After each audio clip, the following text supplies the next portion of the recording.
Հարուստ մարդկանց ժամանցի բացառիկ տարբերակ է առաջարկվել։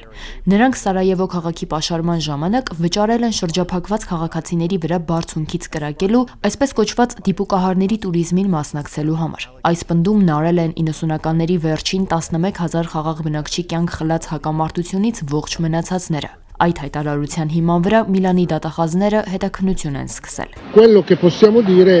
Անկասկած կային քաղաքացիական անձինք, որոնք կրակել են Սարայևոյի բնակչության վրա վճարելով այս տեսակի գործունեության համար։ Ես չեմ կարող թվեր նշել, բայց խոսքը բավականին մեծ թվով անձանց մասին է, ասել է իտալացի լրագրող Էցիո Գավազանին։ Հետաքննության հիմք դարձած հայցը հենց նա է ներկայացրել։ 1990-ականներին Հարավսլավիայի փլուզումից հետո Բոսնիայում պատերազմ էր սկսվել։ Սերբիական ուժերը 92-ից 96 թվականներին շրջափակման մեջ էին պահում Բոսնիա-Հերցեգովինայի կառավարական ուժերին եւ բնակչությանը։ Ըստ առաջ քաշված վարկածի, այդ ժամանակ Սարայևոն շրջապատող բլուրներից մարդկանց վրա կրակողները միայն սերբիական ուժերը չէին։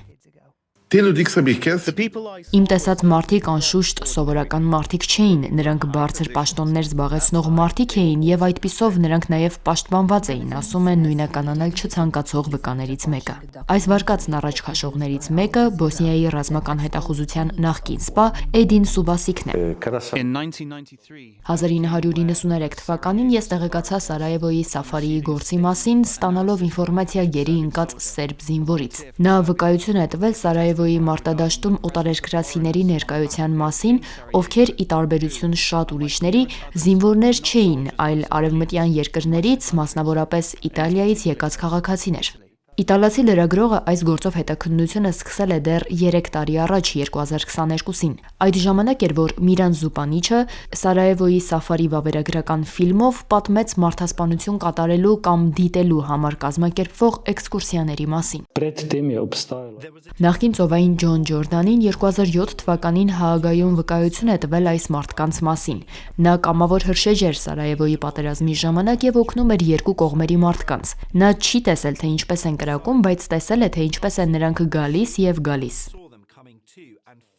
Տեղի ունեցածի ու այն դատապարտելու անհրաժեշտության մասին Սարայևոյի նախկին քաղաքապետ Բենջամինա Կարիչը մի զեկույց է ուղարկել դատախազներին։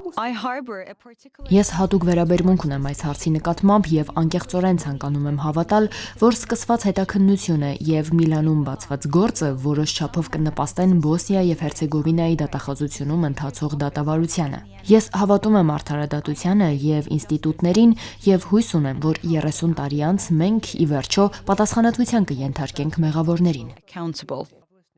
Այսպիսով զենքը վայր դնելուց 30 տարի անց Սարայևոյի բնակիչներն ու հարցով մտահոգ մարդիկ արդարություն են պահանջում։